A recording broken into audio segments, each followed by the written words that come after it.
Good evening, and welcome to the webinar series entitled Engaging Christianities and Socialisms.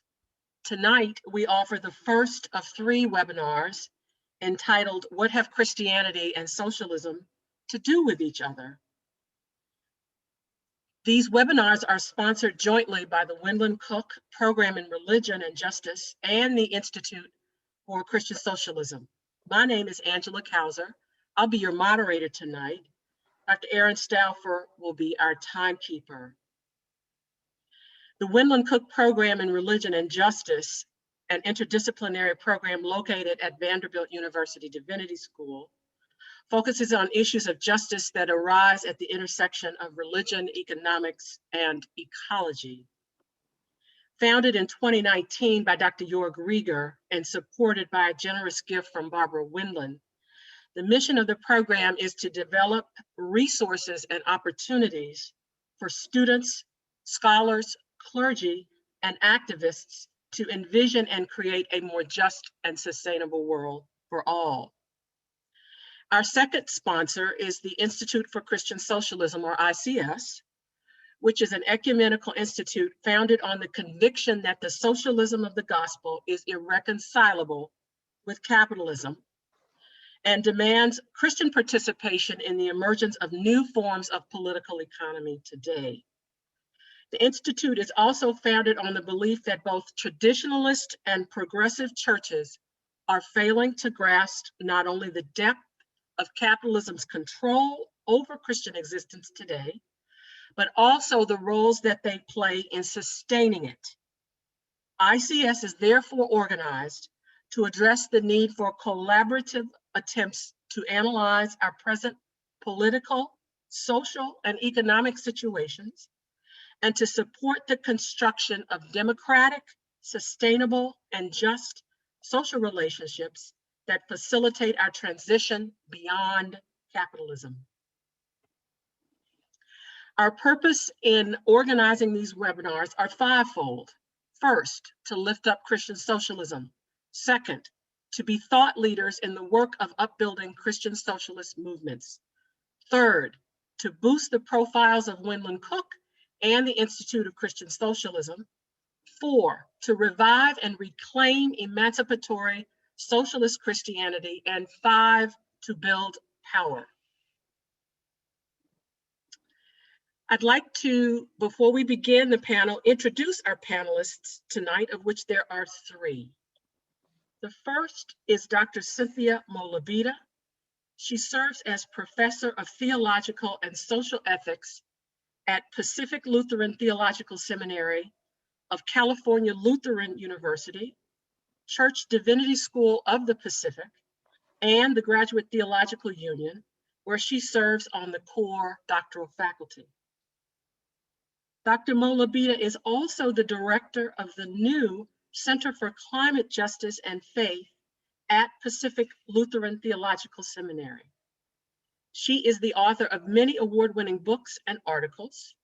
She has lectured or consulted in Africa, Asia, Europe, Latin America, and many parts of North America in theology and matters of climate justice, economic justice, environmental racism, economic globalization, moral agency, public church, and eco-feminist theology.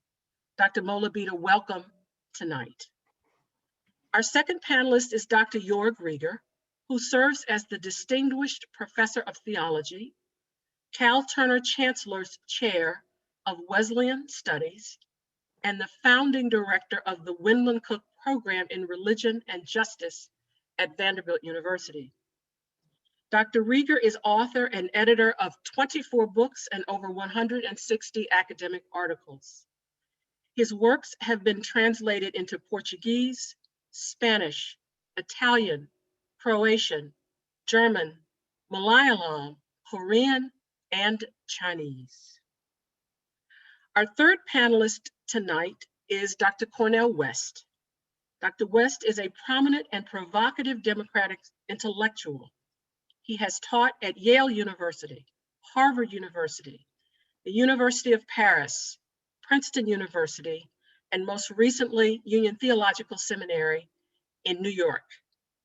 He graduated magna cum laude from Harvard University in 3 years and obtained his MA and PhD in philosophy at Princeton University. He has written 20 books and has edited 13. Dr. West is currently the Victor S. Thomas Professor of the Practice of Public Philosophy at Harvard University. Dr. West, welcome to this panel tonight. We are very, very glad to have you, Dr. Rieger, and Dr. Molabita here with us. Just a note that all three of our panelists serve as members of the ICS, the Institute for Christian Socialism Advisory Board. My name is the Reverend Dr. Angela Kauser. I currently serve as Associate Professor of Black Church Studies and Associate Dean of Black Church Studies and Doctor of Ministry programs at Louisville Presbyterian Theological Seminary in Louisville, Kentucky. I previously served as Director of the Center for the Church and the Black Experience and Assistant Professor of the Sociology of Religion at Garrett Evangelical Theological Seminary on the campus of Northwestern University in Evanston, Illinois. I'm an ordained minister of Word and Sacrament in the Presbyterian Church USA and 20 years organizing with the Industrial Areas Foundation in the Southern United States. I'm a member of the Association of Black Sociologists, the National Center for Faculty Development and Diversity, the American Academy of Religion, and the Institute of Christian Socialism. I currently serve as co-chair on the board of ICS and am a member of the newly formed Black Mountain School of Theology and Community in Black Mountain, North Carolina. We are ready now for our panelists. So let me begin apace with question number 1 and an introduction to the three of you. For many people, American Christianity and organized religion have come to mean the religious right. Fascism, authoritarianism, white supremacy, patriarchy, misogyny, violence, a movement beset with grievances. At the same time, the number of Americans, especially younger generations, are more and more claiming the words socialism and democratic socialism. And yet, the intellectual and organizing energies for Christian socialism are emerging largely from outside churches. Question number 1, what does it mean for you at this time to care about both Christianity and socialism? We will start with Dr. Molabita, then move to Dr. Rieger, and end with Dr. West. Well, first, thank you, Reverend Dr. Kauser, and also thank you to the 2 organizational co-sponsors of this vital series. It is a privilege to be a part of this discussion. In short, I value democratic socialisms because of the God revealed by a dark-skinned Palestinian Jew named Jesus and the Hebrew prophets in whose footsteps he walked. As I see it, the biblical story is a magnificent, liberating, subversive love story. The source of all that is loves this world and each of us with a love that will not cease. This love is at work on earth to bring fullness of life for all. Therefore, this love seeks to dismantle or transform systems of oppression, systemic sin, because they thwart fullness of life. As the story goes, God calls the human creature to receive this love, to trust it and relish it, and then live it into the world. In the words of Jesus, you will love your neighbor as yourself. Or in other translations, you will love your neighbor as God loves you. This is the heart of life for people of biblical faith. And it is in large part why I value democratic socialisms. Now, the implications of this wild, unruly story shake the foundations of economic life as we live it, because neighbor love does not concern only the interpersonal dimensions of life. No, neighbor love as a biblical calling pertains also to the ways in which we structure our lives together, and particularly our economic structures. Why? Why? Because economic systems determine life and death. They determine who will have food and water and who will not. Who will be paid enough to afford a roof, or who will sleep on the street after a hard day's work? Who will live by toxic waste dumps? Whose communities will be taken over by to build seaside resorts or Coca-Cola plants? Whose water will be sold on the global market? Economic decisions and practices can kill or protect. Clearly, followers of Jesus ought not kill, degrade, displace, or otherwise damage people. However, economic life as we live it, according to the norms and the demands of advanced global capitalism, do just that. This is the heart of the problem. Let me repeat. The systems of contemporary capitalism demand that we unwittingly betray the call to love neighbors near and far through what we buy, invest, consume, earn, toss out, and more. Capitalism, as we know it, betrays also the other primary rule for living given by God, the commandment to serve and preserve God's garden, Genesis 2:15. That is why building far more equitable and ecological political economies is inherent in following Jesus. Ecological and equitable are two central features of an economy acceptable from a Christian perspective. The third feature is democratic, where that word refers to accountable and equitably distributed power. This is why I value democratic socialisms. While highly varied and imperfect as are all human efforts, they have at their heart, in the words of Gary Dorian, a passion for social justice and radical democratic community, end quote. For Christians to heed God's central calling, our reason for being, to love neighbor with justice-seeking, earth-honoring love, entails joining with others to build economies that serve neighbors' well-being, with a particular attention to those who are vulnerable. This means building equitable, ecological, democratic, economic structures and policies and practices. That is the work of democratic socialisms. And here then is why I value both Christianity and democratic socialisms. Thank you, Dr. Molavita. Thank you very much. I'm going to go now to Dr. Rieger. Thank you.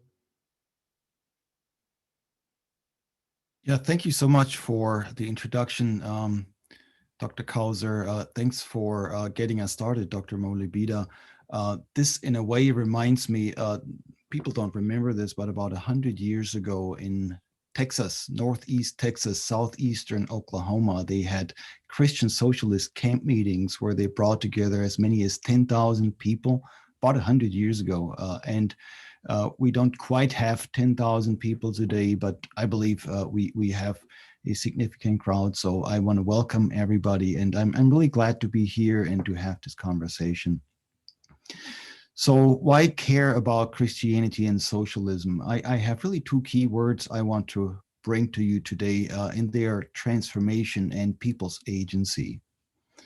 Now, if you look at religion and Christianity in particular, too often religion has been defined, not just understood and existed, but defined as the supporter of the status quo.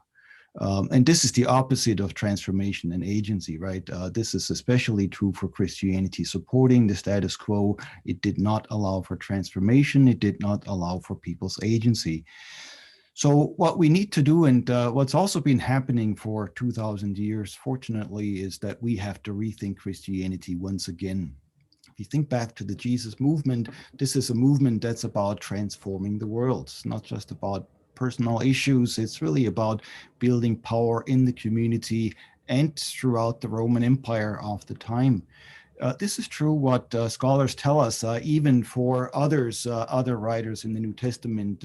We knew that about James for sure, but it's also true about Paul, who is a much more critical and constructive thinker and a revolutionary in a way that we had never realized before. Well, perhaps we knew it, but we forgot about it, and now we have to relearn it. There are lessons here, I think, that course go back further. It's not Jesus and Paul inventing something that never existed, but they learned their lessons from the Jewish liberation traditions in the Hebrew Bible, the prophets, the Exodus, the exile. And so this is what's coming together here in this way of rethinking Christianity, where the key is, as I keep saying, transformation and agency. Think about it this way, agency in Jesus' own ministry. In the beginning of the Gospels, Jesus refuses the devil's offer of top-down power. Here's the devil offering him power over all the kingdoms of the world, just like the emperors of the time and every other ruler after. And Jesus refuses, not because he doesn't like power, but that's the power he rejects. He reclaims the power that gets built from the bottom up, from the people. In the beginning of the Gospel of Mark, when he heals a paralytic, you all know the story. He tells the paralytic, well, your sins are forgiven, and now take your mat and walk. Or in older translations, rise and walk, rise up and walk. That's that agency, people's agency, that's at the center of Christianity. It's not a top-down religion, but it's something that gets built up among the people. This is another way to look at the famous word discipleship. We talk about being Jesus's disciples, but what's really at stake here is building power together. Perhaps a better word for discipleship today would be organizing people for the common good, leading back to collective agencies, not just me or you, it's all of us together. It's leading to rising up, an uprising, the resurrection, and ultimately the transformation of the status quo. So that's Christianity in a nutshell. What's socialism in relation to that? Some people think it's the welfare state. They think it's big government, government control. And that, again, would be another opposition to transformation and agency, this sort of big apparatus that doesn't really value people's agency. Other people think socialism is membership in a specific party. Others, especially if you're an intellectual, you might think it's a certain body of literature, names that you can quote, books that you have read. But I want to push this a little bit further. While it may be all of that, socialism at its core is about transformation and people's agency. If you think about it this way, you get a different way of looking at it. Too oftentimes, people think socialism is about distribution and redistribution of wealth. Well, it may be that, but at its core is agency. At its core is actually production. It is the creative capacity of people to do things. It's creative energies, it's creative imaginative practice. This is not ableism because everyone can contribute. This includes children, this includes people with disabilities. This includes people that are usually not being recognized, but that's the core of it. Moving from simply the question of a socialism of distribution, as Kautsky thought, Christianity was to a socialism of production, where the agency is in the hands of people. That was one of the big moves I made in my book, No Rising Tide, Theology, Economics, and the Future. If you think about it this way, you get democracy built in. You don't have to add democracy to socialism, but it is fundamentally democratic in a way that capitalism never was. There's a contrast between socialism and capitalism that is not what many people think it is. People think socialism is about handouts and entitlements. And they think capitalism is about being rewarded for hard work. The reality is exactly the opposite. Capitalism today is as much about handouts as anything. It's just about handouts to large corporations, too big to fail, trying to fix problems for Walmart, figuring out how we can give healthcare to Walmart workers. That's what capitalism is. The socialism of which I'm talking is about recognizing people for the work they're doing, recognizing working people, their agency, moving forward together, and then finding a way to really valuing everybody's contribution differently. That to me is what makes it worthwhile. And that's where I see a lot of overlaps between Christianity and socialism. Thank you, Dr. Rieger. Thank you very much. Dr. West, good evening. You are muted, sir. You are muted. Thank you. Sorry. Can you hear me all right now? Yes, we can. Thank you. Well, I've been looking at your lovely faces. I didn't know that you couldn't hear me when I opened my mouth, though. But I was just saying, I'm just so very blessed to be here, two of my dear sisters and brother here, and I'm just learning already. But very briefly, for me, it always begins on an existential note, which is what kind of human being do I really want to choose to be, given the brief trek from my mother's womb to tomb? And I situate myself in a particular tradition of a people, a great tradition of a grand people, because I can't even begin to talk about Christianity and socialism without understanding the ways in which to have 400 years of being so hated that Black folk keep dishing out these love warriors. 400 years of being so terrorized, we keep dishing out these freedom fighters. So 400 years of being traumatized, and we keep dishing out these wounded healers. And when you look at the great exemplars of the love warriors and the freedom fighters and the wounded healers that come from my side of town, building with the best of their ROOTS, but always willing to explore ROUTES all around the world. So rooted in our particularity, but wedded to a universality. I don't think it's an accident that Martin Luther King Jr., Ella Baker, A. Philip Randolph, Fannie Lou Hamer, James Baldwin, we can go on and on and on. These are exemplary love warriors, freedom fighters, and wounded healers who are socialists. Paul Robeson, and we can just go on and on and on. Now, most of them may have underwent character assassination or literal assassination. Malcolm X ends up socialist. I have to raise the question,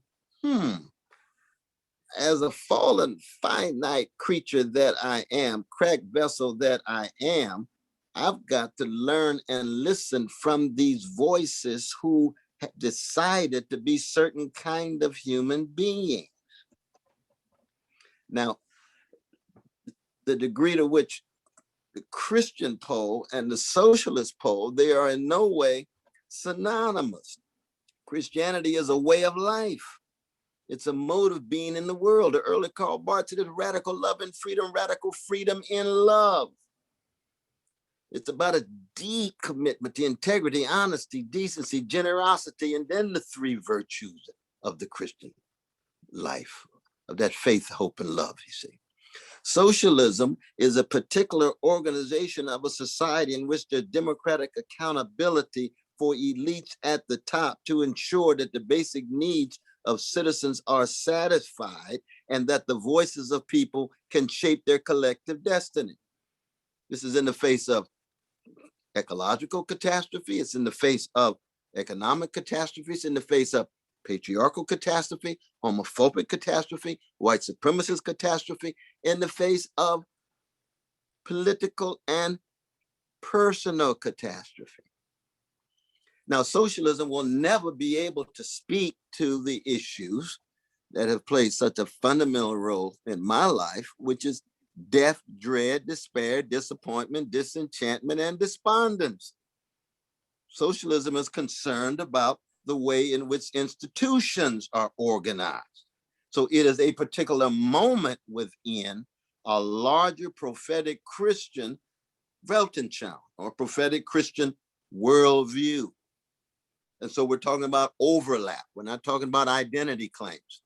We're talking about what happens when you decide, as my dear sister Laboda said, you decide to follow a Palestinian Jew named Jesus in the country, into the temple, running out the money changer with the troops on one side, the bankers inside, the intellectuals rationalizing the rule of the bankers and the troops alongside. And it means you're going to get in deep trouble. So the issue of courage, of fortitude, of the cost of discipleship, as our dear brother Dietrich Bonhoeffer put it, the cost. And for me, I know it sounds simplistic, but it's simple. And there's a big distinction between the simple and the simplistic. When I learned in Vacation Bible School at Shiloh Baptist Church, if the kingdom of God is within you, then everywhere you go, you ought to leave a little heaven behind. What kind of heaven behind are you going to leave? Psychically, spiritually, politically, economically, socially, involved with others, but also in your individual life. Thank you for that, Dr. West. Thank you. I'm going to ask Dr. Rieger now to answer the beginning of question number 2 to our panelists. What figures, traditions, or movements of emancipatory Christianity have formed and shaped you? Dr. Rieger, we'll start with you, then Dr. Molabita, and then Dr. West. Thank you. You're muted. Dr. Rieger, you're muted. I have to unmute myself. Yeah, thank you so much for that reminder. You know, it really takes me all the way back to Jesus himself. I talked about him already in my previous answer, but what we're realizing today is that Jesus really was much more than a radical preacher, a wisdom sage, or something like that. There's some scholars that say Jesus was an organizer. And to me, that's a big thing. You know, this is what made him dangerous, the Roman Empire. And this is what makes people worry about, you know, changing things, transformation today. It's one thing to talk about transformation and agency. It's another one to organize it. And you see this in Jesus's life in various ways. In Matthew 11, there's this passage where Jesus is John the Baptist disciples come to Jesus with this question: are you the one who is to come, or should we wait for somebody else? And Jesus responds, go and tell John what you hear and see. The blind receive their sight, the lame walk, the lepers are cleansed, the deaf hear, the dead are raised, and the poor have good news brought to them. Now, all of that is collective. It's not just about individuals, but I always think the biggest miracle really is the last one. People believe that the dead can be raised before they believe that the good news is brought to the poor, because good news to the poor means you are no longer poor. You will no longer be poor. True. And in order to get there, you know, you need a really big miracle, which I think ultimately can only be produced through organizing. That's what you find in the Jesus movement. And not that the whole world was already converted at the time, but this is the sort of process that takes a while, and we're still working on it. So this is where I would add a few other names. I certainly was deeply impacted by personal relationships to some of the founders of liberation theology, theologies really in plural, Gustavo Gutierrez in Peru, Frederick Herzog, my own teacher at Duke University, Rosemary Radford Ruther, James Cone, and others. We have Cornel West with us tonight, which is a great honor to be in your presence. Cornel, thank you so much for being with us. What I've learned from these thinkers, though, is really important, because they help me to think in relation to practical commitments. So this is not idealism or utopian ideas or great dreams. It's not putting ideas into practice. This is what the Academy still says. but it's really thinking about God from the midst of the struggle, figuring out who is God in that situation, what difference does it make, and then to move your way forward. That's a practical thing, that's a theoretical thing. This is the sort of thing that's going on all around us. I also want to name the younger generations in theology. This is my colleagues Kwok Pui Lan, Asian American woman theologian, my colleague Jung Mo Sung from Brazil, Nestor Migues from Argentina. I've co-authored books with each of them. With Pui Lan, we wrote a book, Beyond the Spirit of Empire, that was commenting on the Occupy Wall Street movement as a liberative movement. Theology of the Multitude was the subtitle. With Jung Mo Sung and Nestor Migues, we co-authored a book, Beyond the Spirit of Empire. I've learned more than I contributed probably in these projects, but these are the things that keep moving me. And I would be remiss if I didn't add at the end of this also my own rootedness in the Wesleyan holiness traditions. Because these traditions emerged in conjunction with the rise of capitalism. This is not always known. People think this is a narrow spiritual personal thing, but it's really a big thing that ultimately have to do not only with addressing capitalism, but with organizing, again, working people. The early labor organizers in England were oftentimes Methodists. The practical engagement in the fields were part of the sacraments, the means of grace in Methodism. And the realization was the same for all of these. You connect to God by connecting to other people, by connecting to those who struggle. This is what Jesus realized. This is what the liberation theologians, what the prophets taught us. And this is certainly something that you find even in some of these Methodist traditions. Once wrote a little book about Methodism where I took a title from Ernest Hemingway, Grace Under Pressure. If there's grace, it only shows up under pressure. It's never a mountaintop thing. It's never a thing of the privileged. It's always something that moves the other way around. And that's happened throughout history. It certainly happened throughout the history of Christianity. And I believe it's happening again today, which is why I'm really excited to be part of this group. Thank you, Dr. Rieger. Thank you very much. Dr. Molabita, please.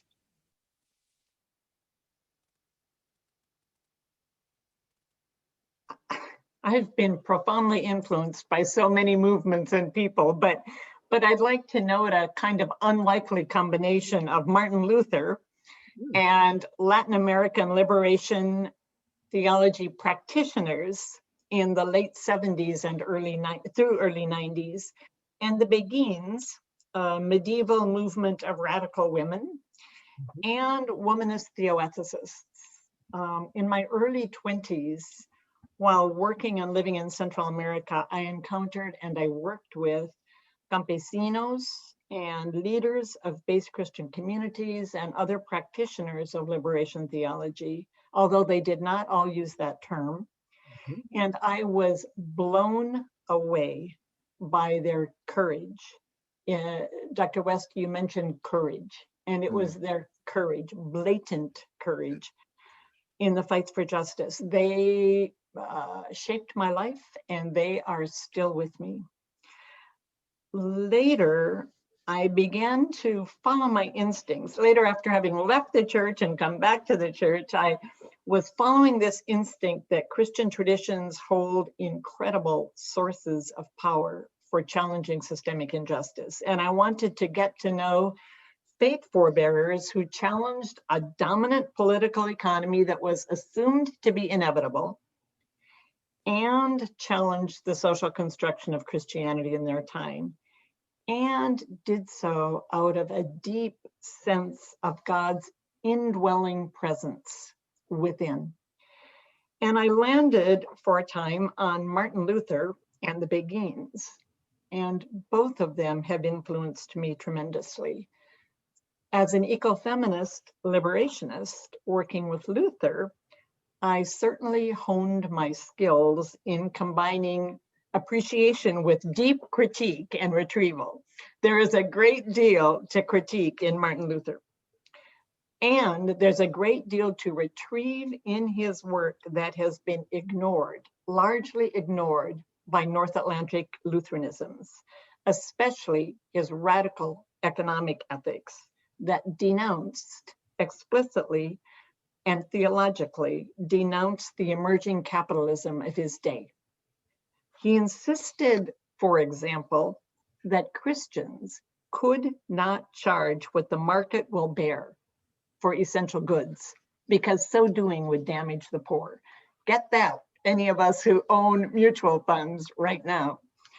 I was reading Luther while the WTO protests were going on in Seattle. I don't know if folks remember those, but as I was reading Luther, I was in those protests, and I began to see that Luther's words denouncing what he called the liberal market economy were almost identical to the words of the protesters denouncing the neoliberal global capitalism. And I tested out this hearing of the same words. I was giving a lecture at a university in South Dakota, and I read words from the protesters and words from Luther and asked people to vote, indicating who they thought they were. I interspersed the words and they couldn't tell the difference. So it influenced me to continue to pursue the theological roots of his critique of emerging capitalism. Much earlier in my life, he had influenced me in another way. Together with the Apostle Paul, mediated by a river and a forest and a kind elder, he helped free me from a guilt that was shattering and debilitating. It had taken over my psyche as a teenager when I began to recognize the magnitude of the brutality that was wrought around the world by the combined forces of US imperialism and corporate power.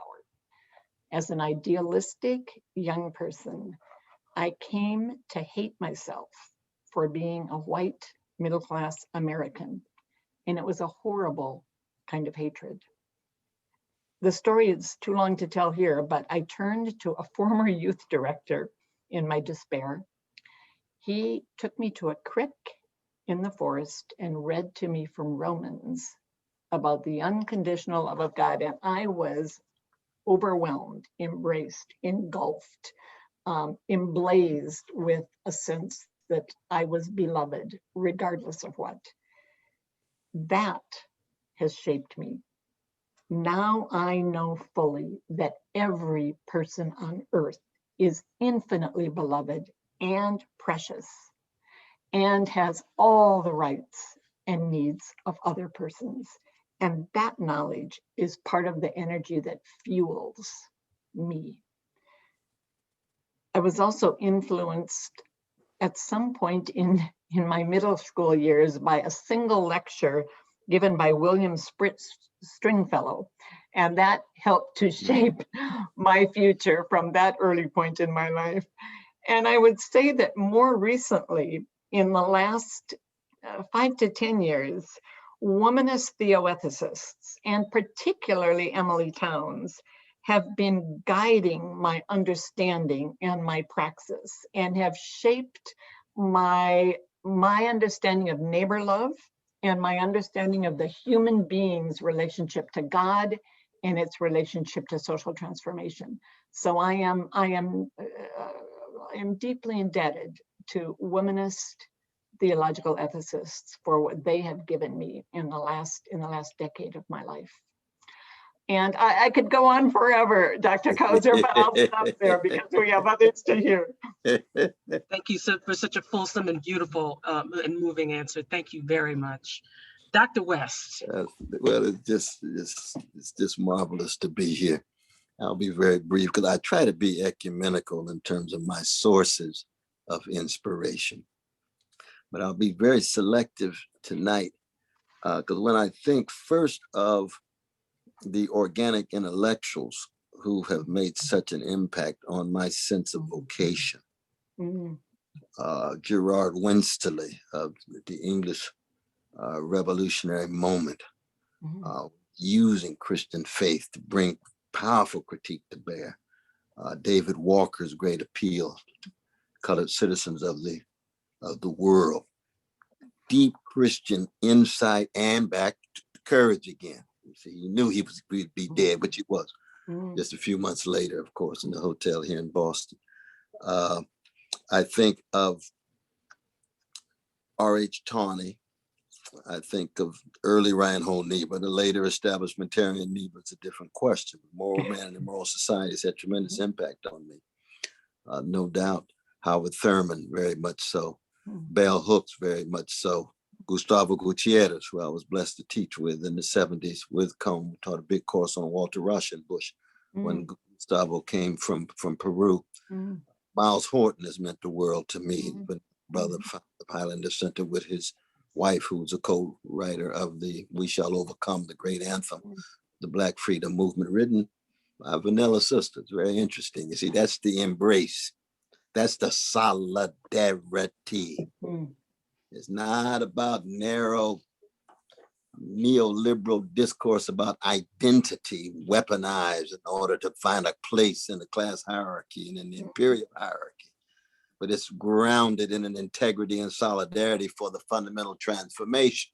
Back to my dear brother's point, transformation of that imperial hierarchy in the directed towards those Frantz Fanon called the wretched of the earth.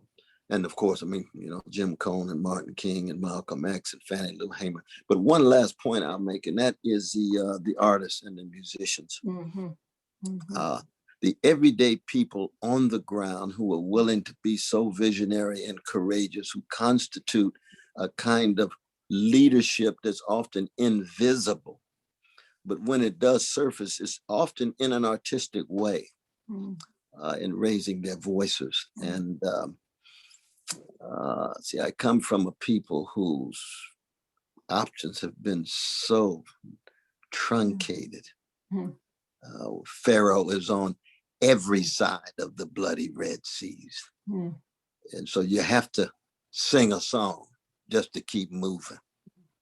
In the lion's den, that's American slavery. In the lion's den, that's American neo-slavery, Jim Crow. In the lion's den, that's mass incarceration, the new Jim Crow, and so forth, you see. So that when I think of inspiration, I think intellectual, I think artistic, I think organizing, but in the end, as a follower of a Palestinian Jew named Jesus, it is spiritual. To be fortified in order to fructify. To having your whole armor on in order to engage in courageous praxis, deeds, action that is informed by reflection, but in the end, it is about kenosis. That's what it is to follow Jesus. Must Jesus better cross alone and all the world go free? No, there's a cross for everyone. And there's a cross for me. Pick up your cross and follow me with a smile, with joy, because you're serving others. See, that for me is the bottom line for Christian life, Christian faith, Christian love, Christian hope. Woo, Jesus, thank you. I'm supposed to be moderating and I'm praising God while I'm sitting. Thank you very much, panelists, for that fulsome and marvelous answer to question number 2. I'm going to skip question number 3 and move to number 4 in the interest of keeping us on time. Progressive Christians in the United States, broadly construed, are committed to justice, freedom, emancipation, and liberation in all categories of human endeavor and existence for all people. Here is the question. Why should progressive Christians who are committed to justice, freedom, emancipation, and liberation in all categories of human existence become socialist Christians? In other words, what is the difference, if any, between a progressive Christian and a socialist Christian? Dr. West, I will start with you. Oh, wonderful question. I'm going to be very, very, very, very brief. Look at someone like our dear sister Thea Harris and our dear brother Barber, head of the Poor People's Campaign, building on the legacy of Fannie Lou Hamer and Martin Luther King Jr., and Rabbi Abraham Joshua Heschel, and the great Dorothy Day, our vanilla sister, Catholic. Now, I'm left-wing Reformation. I'm still way out with the Baptists, and most of my fellow Baptists would, you know, push me off a cliff with a smile. but I love them anyway. They made in the image of God and they can change. I'm just not banking a program on they change in the next couple of years. But when you look at those two figures, are they socialist? Are they progressive? Fascinating question. It blurs into a certain kind of socialist sensibility.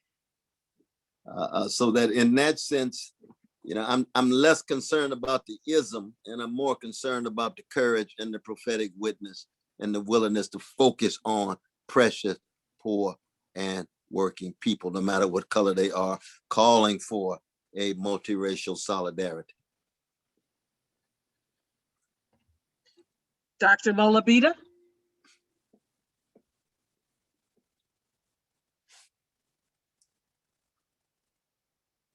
Gotta unmute there.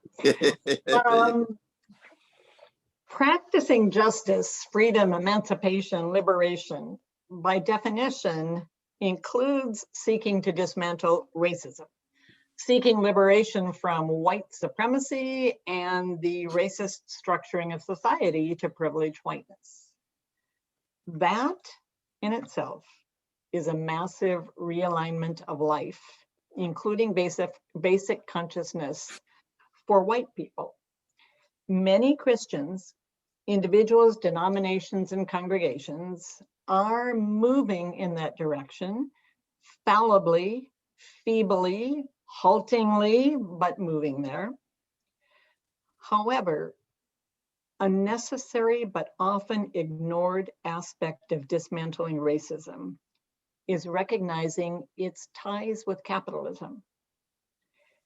The two are woven together, at least in US history. And it is so much easier and more comfortable not to see this. The material wealth of this country has been built since before its inception on the brutalization and exploitation of Black and Brown and Asian and Indigenous bodies. That continues. And it continues in part because capitalism as we know it calls for maximizing short-term financial profit. And that calls for maximizing consumption and efficiency. Profit and consumption and efficiency are not inherently bad. If we did not consume, we would not exist. But maximizing them is deadly. It means not counting the costs that are beyond the financial bottom line, the sometimes deadly costs to exploited human beings and Earth's life systems. So to undo racism as a basic organizing principle of US society, we must undo the economic practices and policies and presuppositions that are all tangled up with racism. And the necessary flip side of dismantling oppressive economic structures is rebuilding more equitable, ecological, and democratic economic structures. That work, of course, goes by many names, but current efforts to build such economies are situated in the trajectory of democratic socialisms and have invaluable wisdom to gain from that trajectory, including the Anglican socialist movements of England, the Christian socialisms of Germany, the social gospel of the US, and the religiously rooted socialisms arising in the global South. Neoliberal capitalism counters liberation and justice in many other ways. 3 of them are particularly real to me. First, it concentrates wealth by providing some with wealth in the billions while relegating others to poverty.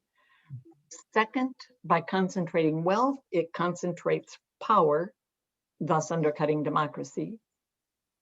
And third, neoliberal capitalism requires economic practices that spew forth mountains of greenhouse gases, leading to climate change that strikes most viciously at already impoverished people.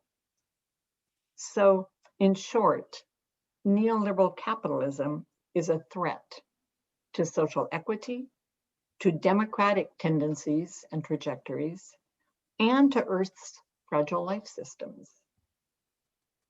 So, for these reasons, the Christian commitment to emancipation, which is where you began, emancipation and justice, means also a commitment to build alternatives to capitalism as we know it. And that is the terrain of democratic socialisms, including the new forms that are emerging today. Progressive Christians will gain invaluable tools from that terrain, lessons to be found in its ongoing history. Moreover, Christians can find in Christian democratic socialisms, Christians can find a company of faith forebearers from whom to learn and gain inspiration and encouragement, both from their mistakes and from their wisdoms. So these are just a few of the reasons why socialism is an invaluable landing place for progressive Christians. Thank you very much. Mhm. Thank you. Dr. Rieger. Yes, thank you. There's so much going on here. I'm really excited to hear my colleagues here and to see all the excitement that's going on in the chat is Oh, just yes. fascinating as well. So thank you. I wish we could all be in a big room and have these conversations over a series of days rather than just one evening. But here's my response to this relation of progressive Christians and maybe a socialist Christianity. I moved to Vanderbilt a few years ago because I believe that Vanderbilt is one of the great progressive Christian, not just Christian, but certainly religious and interreligious schools of theology in the country. There are others, but the reason we founded the Wendell and Cook program that I directed is precisely to address this. How can progressive and Christians on the left really keep working together? Some of what was said already, I would agree with. But I want to add two things. First one is, people are oftentimes afraid of socialism because it contains a critique of religion. And then, people are even more afraid of terms like atheism. But we have to remind ourselves that atheism is really a rejection of false theisms. It's not necessarily the rejection of all gods, but it is certainly the rejection of dominant theisms. When the early Christians were called atheists by the Romans, they could recognize themselves because they really did not believe in the gods of the empire. Whereas the empire was very tolerant, very open-minded, wanted to accept everything and everybody, except, of course, those who worshiped a god who was not like the empire. So that's the first thing. And here, I think, progressive Christians sometimes have a bit of a lack of a critique of religion, not because religion is good or bad, but because it doesn't really quite get us through to this radical rejection of the gods of the empire in favor of the God of Jesus Christ. So we're not rejecting all gods, but we have a very different idea of who is God. That's one thing. The other thing is, and this is maybe a specific issue in the United States, where U.S. Christians and U.S. population in general have a strong concern for politics, which is good. That's part of our heritage that comes back, goes back to our own struggles for independence, the revolutionary times and wars and so on, which are crucial. But the socialist traditions in conversation with that encourage us to pay attention not just to politics, but also to economics. This is crucial because there's a field of engagement that many Americans don't recognize. You have, for good reason, some suspicion about politics and big government in the US, but there's surprisingly little suspicion about big corporations. And oftentimes churches and religions themselves become big corporations and don't even see what's going on. So there's class struggle happening, not just in society, but even in the church, because you can only say certain things in the church if you're backed up by the donors and by where the money flows. So here I would encourage our progressive brothers and sisters to ask some of these questions, to bring them into our theological work. Keep in mind, theology and religion is not mainly about leisure time, it's about life, and life is political, and economic leisure is part of it, but it's not perhaps the only thing. Democratic traditions, then, this is where I want to conclude here with my comment, are certainly at the core, certainly of progressive Christianity, but also of socialist Christianity. But I think we need to expand this conversation about democracy. While we're all agreed that political democracy is a good thing, we also need to talk about what economic democracy might look like. What does it mean that people that have political rights to vote oftentimes walk into their places of work where they spend the bulk of their waking hours not having any democracy, not having any power? It's not just about how much money you make. It's not just about what's your position in the company, but what is your democratic life there? You know, how do you relate to others? How do you relate to fellow workers? How do you relate to the company, and so on? These are crucial economic questions that I believe feed back into political democracy and ultimately into religious democracy as well. It's those kinds of things that need to be brought together. And I think in this conversation between progressive Christianity and socialist traditions, this is where we could still learn. Ultimately, what is fought here, let me be very clear, it's not just matters of economics, it's not just matters of politics, it's not just matters of money, it's also matters of how we resolve tensions of race, tensions of ethnicity, immigration, gender, sexuality. All of these liberations are tied together. In progressives, I think Cynthia put this really well, oftentimes, have a bit of a tunnel vision, not really opening their minds to the broader connections. Thank you very much, Dr. Rieger, Dr. Molabita, Dr. West. Our final question, and I want to acknowledge you all that we are 15 to 20 minutes ahead of time, so please feel free to stretch out to answer this final question. As we bring this first webinar to a close, we began the night by talking about the religious right and their commitments to organizing around authoritarianism and fascism. What should a church committed to socialist Christianity be doing to bring in the kingdom of God, most especially for poor people on this side of glory? Dr. Molabita, will begin with you. Thank you. You are muted. Sorry, I can't remember to unmute myself, I guess. I think first I would say that I don't see the church as doing this for poor people, but rather with and as poor people.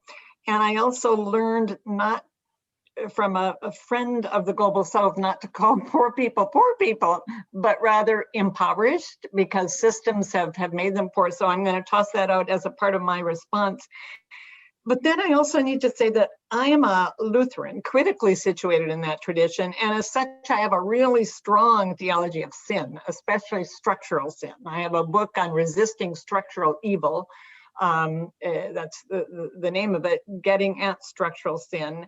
But anyway, it means I don't really think we will bring in the kingdom of God, this side of glory, but that we will seek to build ways of living that are far more aligned with the kingdom of God, this side of glory. And that said, this is an excellent question. This is a beautiful question. What should a church committed to socialist Christianity do toward that end of bringing us closer to the ways of life that go with God's will of abundant life for all? Yes. There is so much to say, but I think I'll respond out of my own experience. I think that we would all be wise to practice what I call critical mystical vision, which means seeing three things ever more fully at one time. And the first of those is seeing what is going on, especially uncovering structural evil, where it, in Bonhoeffer's terms, where it parades as good. That means daring to see honestly the consequences of global capitalism as we live it now, the consequences for Earth's fragile climate, and the brutal consequences for so many human beings. Yes. They are in my working in India on eco-justice matters and looking at the lands that were destroyed by Coca-Cola plants and everything, you know, all over the consequences for human beings. However, seeing this way is tormenting. From facing realities like this, people flee. I certainly do. It's far easier to walk in paths of denial. And where denial thaws, despair, subtle, spoken despair about the power of systemic injustice just makes sense. As I have said before, that happened to me as a young person when I began to see the horrors of US economic imperialism. And for years, after a few years of activism, I fell into despair. So I know at the core of my being that seeing what is going on has to be accompanied by two other forms of seeing. Like I said, it's courageous to see what's going on. It's deadly, it's horrifying. So the two other forms of seeing, as I understand it, one is seeing what could and should be.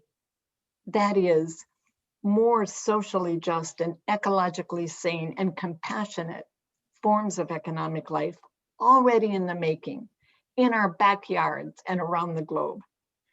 Church communities, what we can do, we can jump in to learn all that we can, for instance, about what new socialist movements are saying and proposing.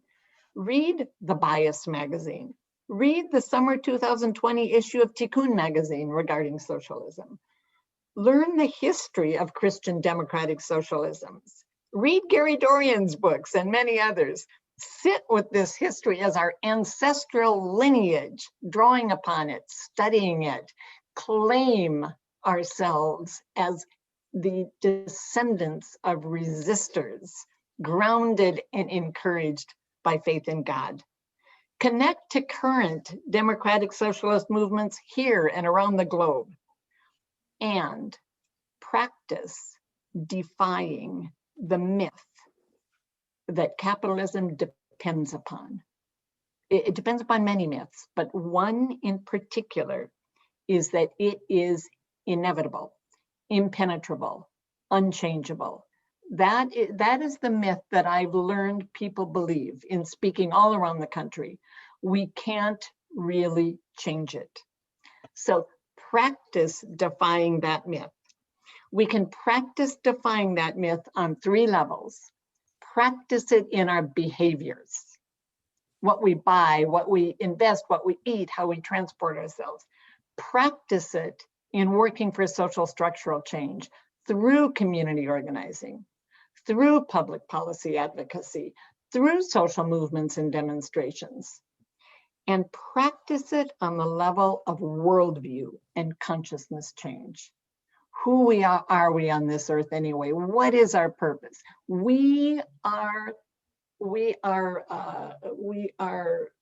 so socialized to believe we are first and foremost individuals, serving individual interest alone.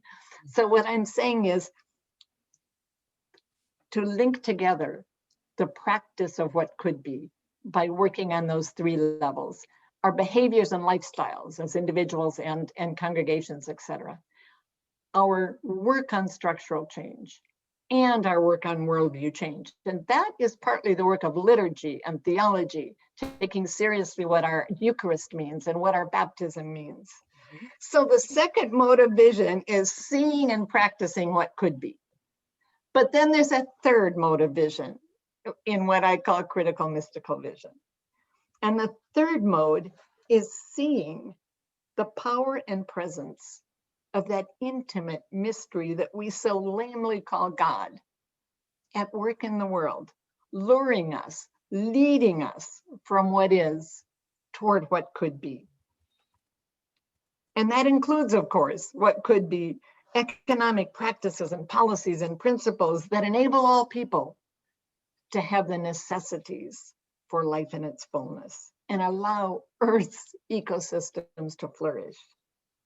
Never ought we lose sight of this third vision, the life-transforming, sacred, liberating, healing presence, calling us forth, but living within us as communities, as connected bodies. What is, what could be, God's liberating presence, training our sights on these three at once, and then resisting the first, the way things are, practicing the second, what could be, and embodying the third, the presence of the transformative power of the universe within us. This is at the heart of what it means to be the church. This is what we can do as body of God's liberating love on earth. Jesus. I'm gonna go off the road for just a second, and then I'm gonna get back on the main road. My follow-up question to you would be, what then, as we are all theological educators, what then, how would we restructure or rethink a curriculum for both master's level students, doctoral level students, and continuing education for pastors who are in congregations, for clergy who are in congregations, who are struggling mightily to hold head and body and soul together in the struggle of the pandemics, the multiple pandemics. That's I'm just going to put that out there. We're going to come back to the main question. If we have time, I'd like to put that to both of you. Dr. West, if you could stretch out and tell us, what would a church committed to socialist Christianity be doing to bring in the kingdom of God, most especially with people who have been made poor on this side of glory? Thank you. I just love this line of thinking about seeing. And what's wonderful about the conversation is jazz, like you bounce off the different voices and you can kind of improvise based on these wonderful insights and wisdom. And you're orchestrating is like Mary Lou Williams on the piano. You know, you just smooth orchestrating our voices in a beautiful way. And we do play the violin, Dr. West. Oh, that's another book trajectory, but go ahead. That's it, my dear sister professor. But you know, there's a wonderful letter that Henry James wrote to Robert Louis Stevenson on January 12, 1901, where he said, "No theory is kind to us that cheats us of seeing." So that we understand Christianity as a way of being in the world, then theory is indispensable, is crucial, but you also wear it like a loose garment to the degree to which you acknowledge it has blind spots. And all theories have blind spots. But some theories do allow us to see empire. We see class struggle. We see patriarchal subordination and resistance. We see homophobic degradation and resilience. And we see white supremacy. But there's another whole host of theories, too many in our curriculums, that don't even allow our precious students to see it. It's too narrow. The framework's too truncated. It's too parochial and provincial. Mm. But I would want to go beyond the seeing in this sense. And Sister Cynthia, you tell me what you think, and also all of us together. That John 1:14, the word made flesh and came to dwell among us. The seeing is inseparable from the feeling more deeply. The hypersensitivity to the suffering of others because they are one made in the image and likeness of God, but also with sentient creatures. I mean, Schopenhauer loved dogs. I'm with Arthur on that. You know what I mean? So that the hypersensitivity to suffering of others means that seeing any theory that cheats us of feeling more deeply about the suffering of others needs to be called into question. And then in the end, it's any theory is not kind to us that cheats us of being able to act courageously. Because one of the things in talking about the United States and the left and socialism is that the United States has a vicious repressive apparatus. Some of you probably seen Judas and the Black Messiah with our dear brother Fred Hampton, which is the peak of an iceberg in terms of the unbelievable levels of repression that has been targeted at socialists. Harry Ward at Union Seminary, he needs to be a household name when we talk about this. Yeah, you see it, and the Arnold Johnsons and so forth and so on. These are folk who did opt for a particular kind of socialist alternative, and then boom, there's the Smith Act. Boom, there's incarceration. Boom, there's deportation. Claudia Jones. We can go on and on and on. You see, and so there is this vicious underside, and this is very real where we are right now in terms of the neo-fascists and what is it, 900 white supremacist militia groups. Some of us have our names on that list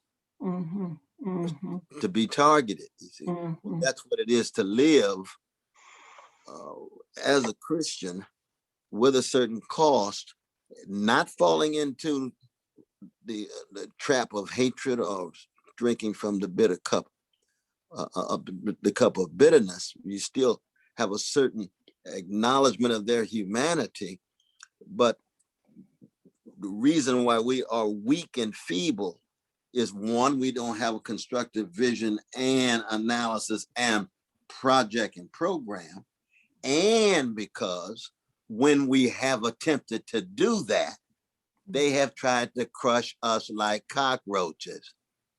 And who's the they? FBI, CIA, International. Who's the they? The police. Who's the they?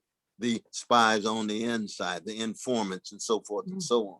So we have to be very honest about that first moment of seeing what is, and yet still being able to respond creatively. You know, they say Beethoven used to get up every morning. I know it's probably apocryphal, but it sounds good. He used to say, how do I unflinchingly look at the darkness and grimness of the world and still muster the courage to love beauty?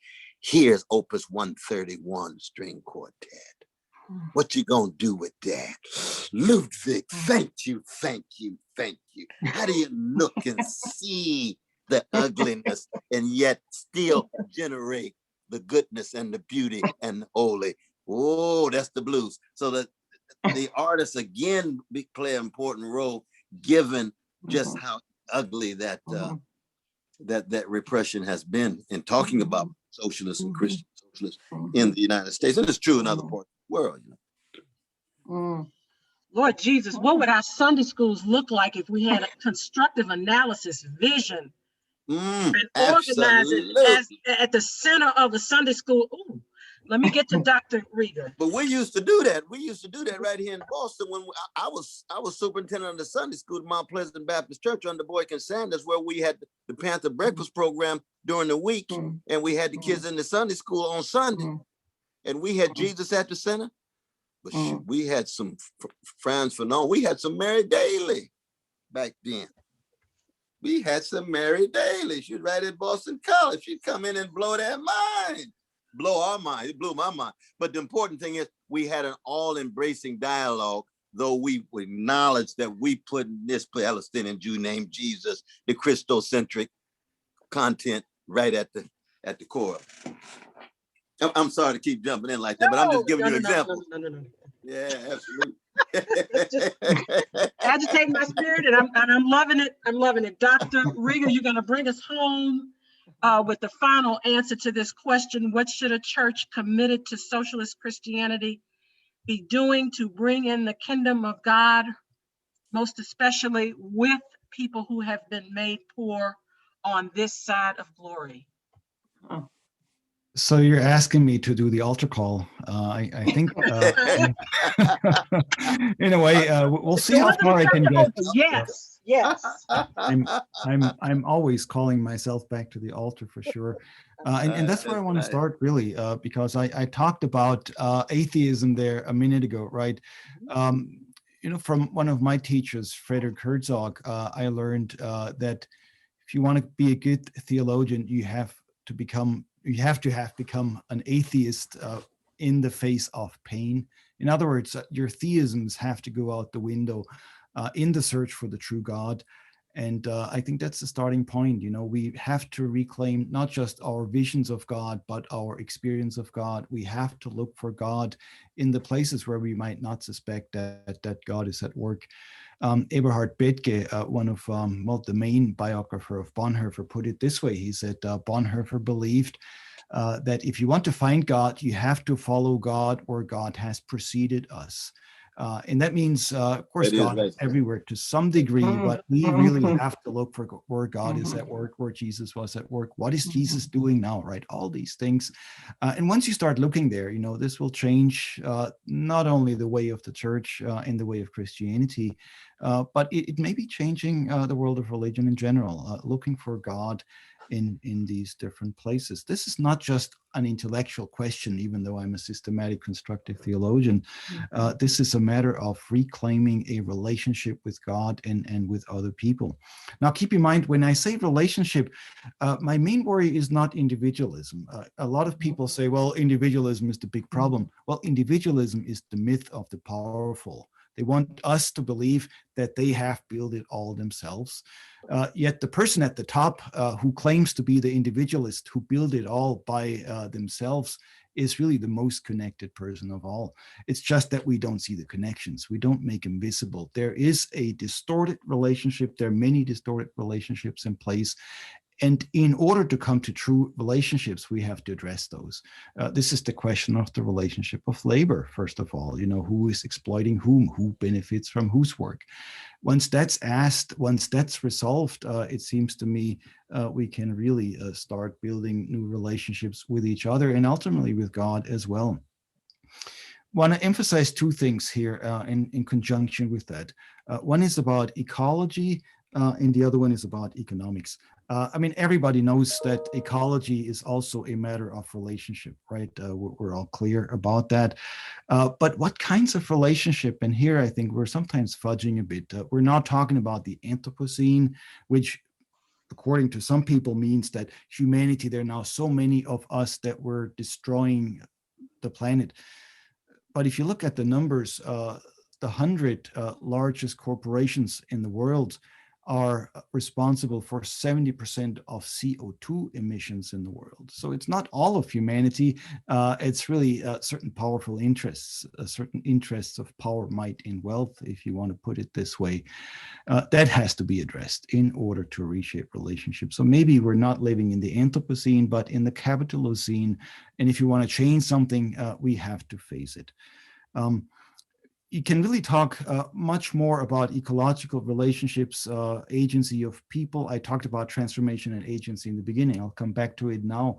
Agency and transformative power of people, but also agency of nature, agency of the non-human creation, as it were, talking about animals, other animals than us, right? Talking about plants and all of the rest. Those are things that have to be reconsidered. In the Wendell and Cook program, we have done a webinar series on liberating people in the planet, because we realize that which is oppressing people is also that which is ultimately oppressing and exploiting the planet. These two things are connected, and we cannot resolve them without each other. Which brings me to my final point here, economics. There's a good deal of production now in our field on theology and economics, religion and economics, but surprisingly little on theology and labor. Economics and labor are still miles and miles apart. Some people think, basically we need some new economic ideas. Well, what if we needed new labor relationships? What if we needed new relationships to work with each other, new ways to cooperate with each other? Keep in mind, the 99% are defined as the working majority. These are the people that have to work for a living. These are the people who are not directly benefiting from the powers that be. This is the place for solidarity. So economics and labor here leads us back to this question of solidarity. That's not just a beautiful ideal. That is saying we are really welded together because the forces of destruction eventually will kill us all, people and the planet. And unless we see that, unless we band together over that, we cannot really win it. Now, when I say solidarity, I sometimes use the term deep solidarity, which may be borrowed from ecology. And this is a way of saying we don't all have to march in lockstep. We don't all have to, look alike, talk alike, sing alike, pray alike, worship alike.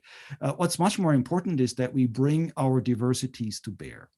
This is also the place for interreligious relationships, not just a matter of looking at Christianity as this progressive force. It's a matter of reclaiming every religion for this progressive force. And you have to realize that the line between oppressive and liberative runs through each of the religions themselves. This was one of my points in a recent book of mine, Jesus versus Caesar, saying we have to figure out how Christianity itself is part of the problem. But that's true for all the other religions too. And then the interreligious and ecumenical relationship is among the liberative sides, among those of all religions and among those with no religion. This is not a matter of, just talking among religious people here. Solidarity then becomes a way of working together, realizing, as Paul said, if one member suffers, all suffer together with it, or as the unions say, an injury to one is an injury to all. And to ask the question, where is God in all of this? And then it's not enough to say God is everywhere or God is some obscure power of mystery, but then you have to put your finger on it. You have to put your money where your mouth is, as it were, figuring out where God is at work, and to put your shoulder to the wheel at that place. I want to conclude specifically by talking about labor and the labor movement, because this is another sore topic in the United States. I once had a student who was curious about socialism, who thought you become a socialist by joining a socialist party. Well, maybe you do, but more important, it seems to me, is that you understand that they're working people, that you're probably one of them, chances are, even if you're a professor, and that you have to start rethinking the world from there, and not just rethinking, but reacting and developing new kinds of agencies and relationships from there. That means we have to reclaim labor relationships. We have to rethink the work of the unions, work with the unions. My wife and I wrote a book on that, Unified Warrior Force, how faith and labor can overcome America's inequalities. That was published a few years ago based on our experiences in Dallas. Another one is worker centers, alt labor, as I sometimes call it, the labor movement that's outside of the unions. And maybe a final one that's important for us here at the Wendland Cook program is worker co-ops. We're working at a project right now with the Southeast Center for Cooperative Development that brings together worker cooperatives, and religious communities. If anybody is interested, drop us a note, because we're really looking for collaborators on that. It seems to us that this is a way of really not just moving labor, politics, and the world forward, but really also religion. Religion cannot do it. We cannot pull ourselves up by our own religious bootstraps. We have to do it together in terms of where God is at work. And that's ultimately is the spiritual question, I think, that both my colleagues were raising as well. Thank you, Dr. Rieger. Dr. Molabita, yes, please. Angela, Dr. Kauser, you asked a question about seminary education. What it should be in light of some of what we've heard here. And I'm wondering if I could have just 1 minute to make a response to that. I'll hold you to that, and then we will close out, please. Okay, great. Thank you. I think it's a crucial question, and we're working with it at a little but mighty seminary, Pacific Lutheran Theological Seminary. And one of the things we've landed on is we now have a required course in community organizing as spiritual practice. And we teach all students at the beginning of their time, do a 5-day training in community organizing, but it's done also using the arts and using Bible and theology. And we wed it to a course called Intro to Faith-Based Social Transformation, which is wedded to a course called Preaching for Social Transformation. And all of this we really ground theologically, including in Luther's freedom theology and many other theological entrees. So I think I wanted to, and then one of our main commitments is to prepare students for ministry at the nexus of race, class, gender, and earth. So that pervades the curriculum. Race, class, gender, and earth. And now we have a new concentration and a new certificate that enables our students to study also with people from around the world, including people from the Global South working on climate justice. And so I really think that this question of rethinking theological education to enable transformative ministry is crucial. And those are just some of the little pathways that we're going that seem to shine a lot of light and bring a lot of hope for us at PLTS. I would take that. I would do that. And I think it's also not an accident that your president, your provost is an organizer. Oh, yes, Dr. Ray Pickett. Absolutely, yes. He's our rector. Right. Rector, and in fact, he co-leads the community organizing course with me and 2 incredible community organizers. Yes. Yeah.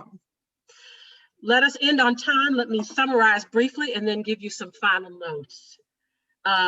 What does it mean for you to be both to think about Christianity and socialism? We took that question and really digested it.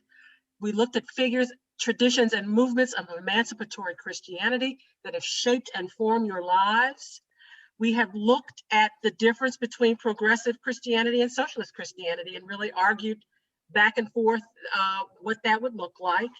We looked at what a socialist Christianity would be doing to approximate the kingdom of God with people who've been made poor on this side of glory. We looked very briefly at theological education, just a peek at that. We might want to consider that for sessions 2 and 3. Here is some final housekeeping. Webinar 2 will be April 12th, 7 p.m. Central Time. How can Christian socialists build deeper solidarities? That's number 2. Number 3, and the final one will be May 10th, 7 p.m. Central Standard Time. What is to be done? The final piece that I want to tell you about is a new webinar series called Capital Change, the End of Religion and Business as Usual. That will be hosted by Drs. Jörg Rieger and Dr. Tripp Fuller. You should find contact information somewhere in this chat. And I need you all to know, Dr. West, Dr. Rieger, Dr. Molabita, that the chat, there are probably thousands of items here in this chat. So it has been a work of focusing on you all, to focus on you all, and not the thousands of comments that we've had. because of the generative and wonderful conversation that we've had tonight. I want to thank you all for your time on behalf of Wendland Cook and ICS. We bid you strength as you continue your work for justice, solidarity in the struggle for social and political and economic and ecological salvation, and the full flowering of the kingdom of God on earth as it is in heaven. We bid you a good night. Thank you and bless each of you, and we will see you in the struggle. Bless you. Peace out. Yes, good night. Good night. You were wonderful. You were wonderful. All of you all were wonderful. Oh, It was, wonderful. it was Thank you. beautiful. It was beautiful. It was Beautiful orchestra. Beautiful symphony. Thank you. Beautiful symphony. Beautiful